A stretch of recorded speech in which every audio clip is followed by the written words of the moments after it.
Bien, cette vidéo a pour but de vous donner quelques explications au sujet des notions vues dans les leçons 3 à 7. Donc les leçons, le pluriel, la formation des noms latins, le verbe être, les adjectifs qualificatifs, le nom et notamment les noms de la première déclinaison, et pour terminer, les pronoms personnels. Alors, pour ce qui est du pluriel, nous avons déjà la connaissance de ce phénomène, puisque vous savez déjà que pour passer d'un singulier à un pluriel, nous changeons la terminaison d'un nom. Par exemple, Willa, première déclinaison, deviendra Willae. Nous sommes passés de la propriété à les propriétés. De même, pour les noms de la deuxième déclinaison, masculin ous, neutre en nous avons également un changement de terminaison quand le sujet passe du singulier au pluriel. Les adjectifs qui s'accordent avec ces noms subissent la même transformation. Selon le nom qu'ils vont qualifier, ces adjectifs de première classe comme Magnus eh bien, vont avoir une terminaison différente. Magni ne peut s'accorder au pluriel qu'avec un nom masculin de la deuxième déclinaison. Magni, Domini, les grands maîtres.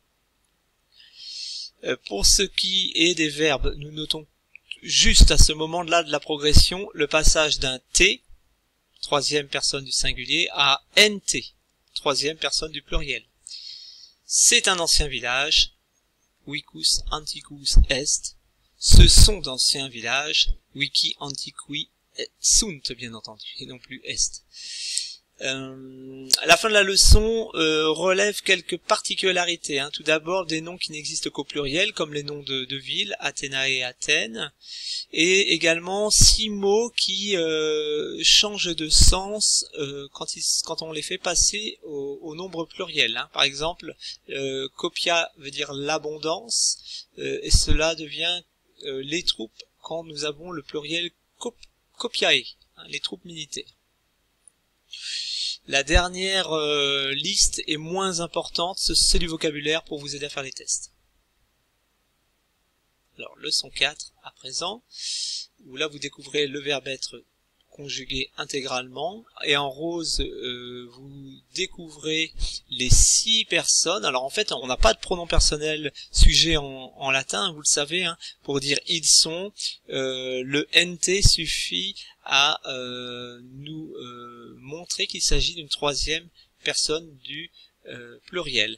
Et c'est le contexte qui va nous aider à faire la différence entre un masculin et un féminin.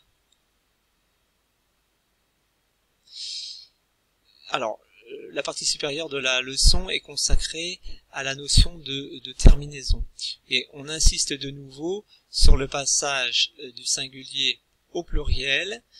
Hortus, le jardin, devient horti, les jardins. Alors, j'ai juste ajouté la notion de groupe nominal, finalement, puisque j'ai associé le nom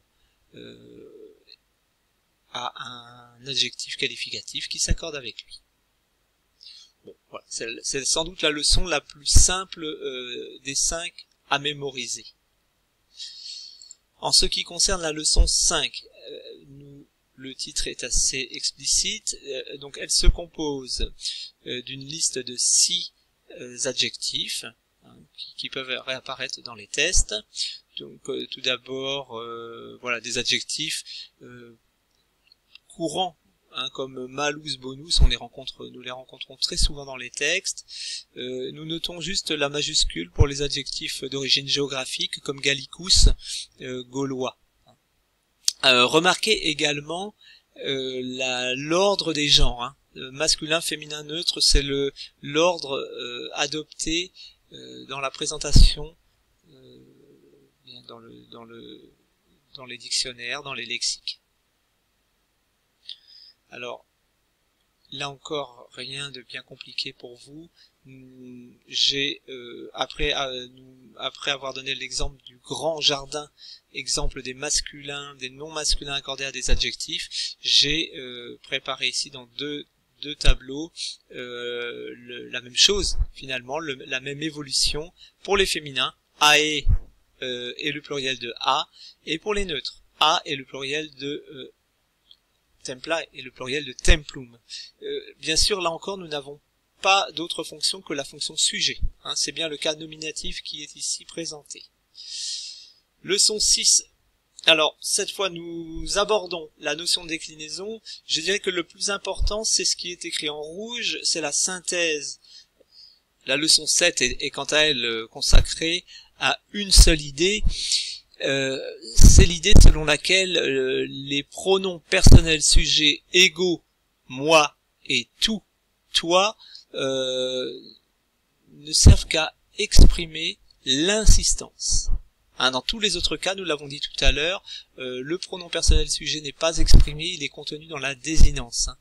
La désinence verbale, par exemple pour le verbe être, mst, moustis, nt. La suite, la fin de la leçon énumère des mots utiles qui vous sont utiles pour traduire des phrases dans le cadre de tests et de quiz.